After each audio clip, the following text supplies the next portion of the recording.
Waheshimiwa wakuu wa wilaya wote tukiongozwa na mkuu wa wilaya ya Ilala, na kama ambavyo mkuu wa wilaya kaimu ametoa taarifa ya udhuru wa baadhi ya wakuu wa wilaya ambao tungepaswa kuwa nao hapa.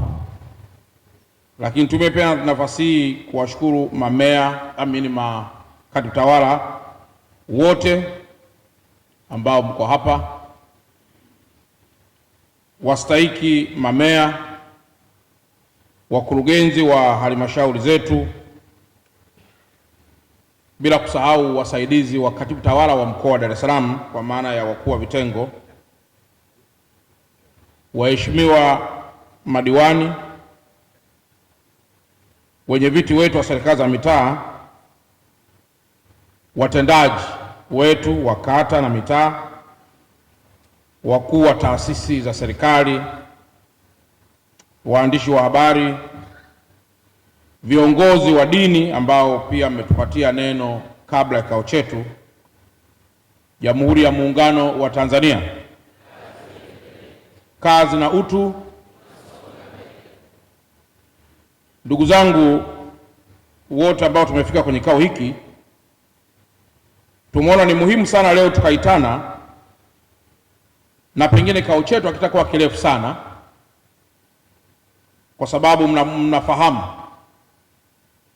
kwamba tangu tulipomaliza uchaguzi wetu mkuu wa mwaka jana hatujapata nafasi ya kukaa kwa pamoja na kuweza kuzungumza machache.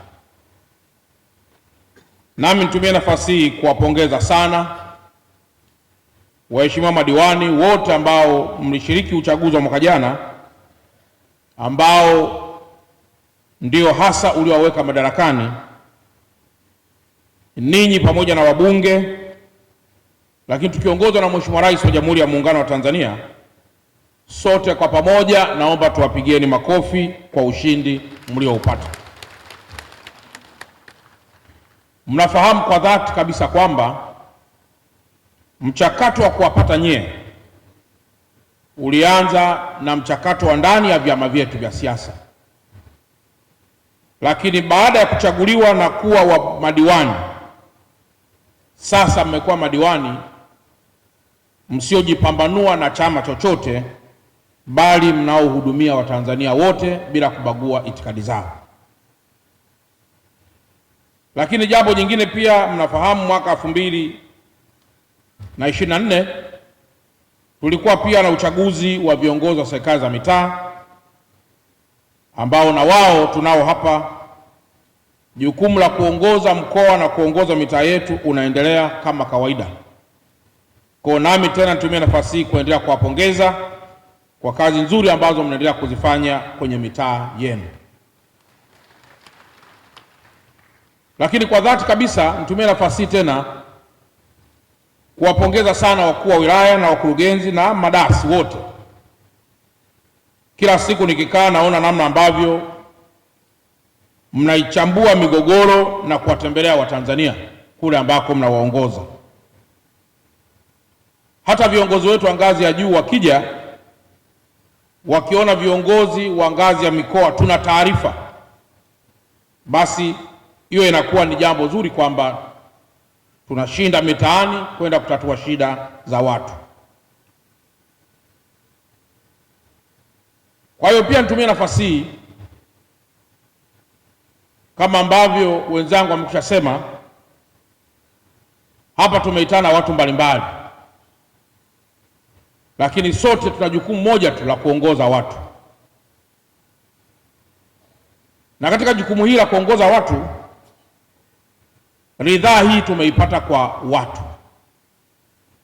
Ndio maana mnasikia anasema serikali ya watu kwa ajili ya watu, government of the people for the people by the people.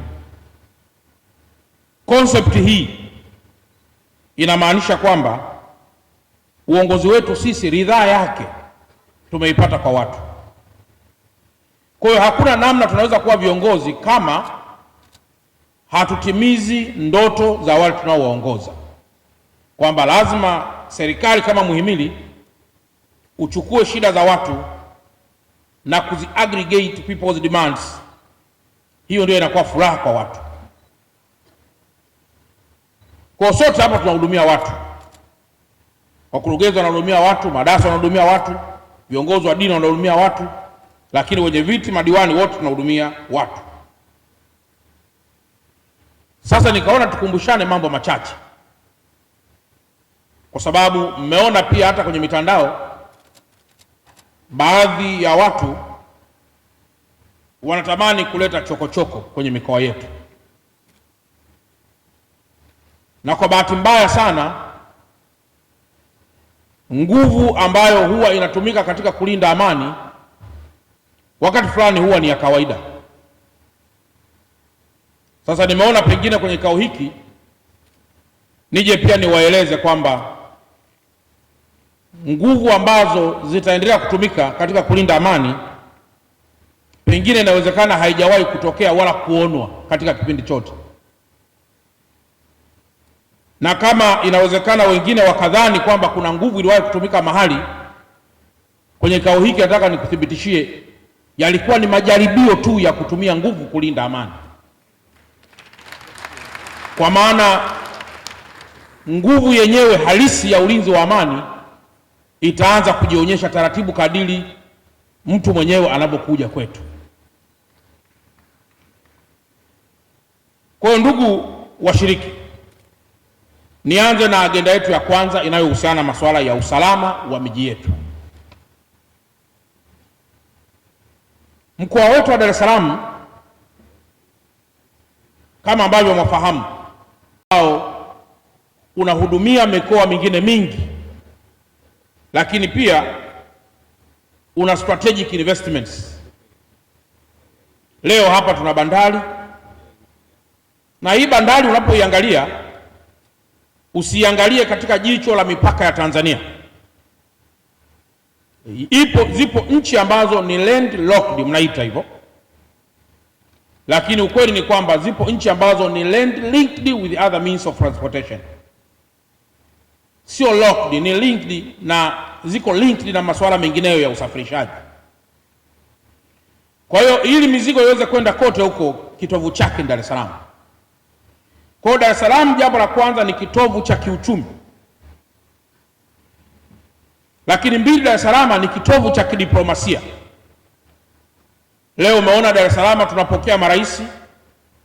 Juzi Mheshimiwa Rais wa Jamhuri ya Muungano wa Tanzania alimwalika rais wa Singapore,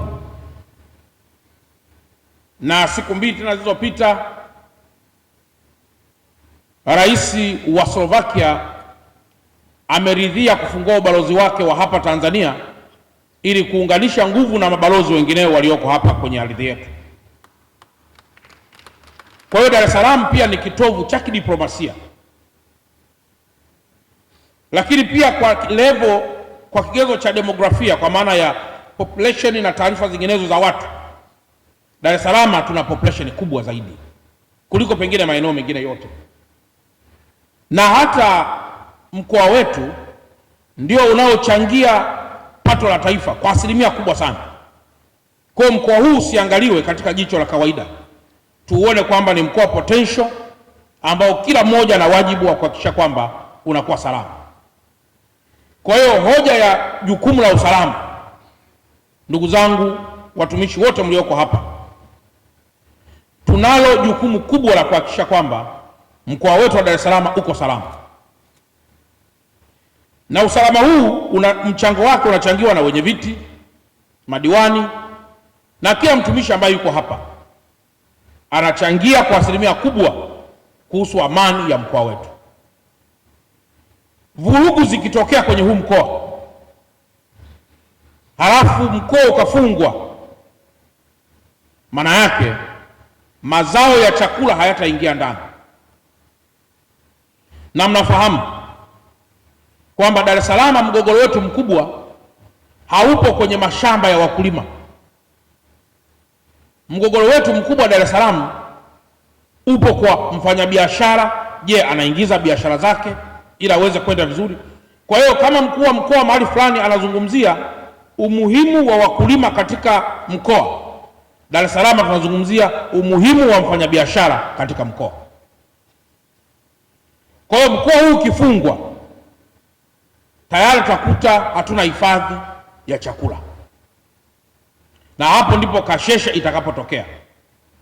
Na kukiwa kuna food insecurity, maana yake inaweza kapelekea political instability, na kukiwa kuna political instability, maana yake muda wowote inaweza tukarise kitu kinaitwa sporadic political squabbles, kwamba tukaendelea kupigana wenyewe kwa wenyewe sporadically, halafu mwisho wa siku mambo yakawa mabaya zaidi. Kwa hiyo jukumu hili la usalama ni jukumu la kila mmoja, na ndio maana narudia kwamba nguvu ambayo ilishawahi kutumika mahali popote katika kulinda amani ilikuwa ni majaribio ya kuona, je, jambo lolote likitokea katika taifa letu tunaweza.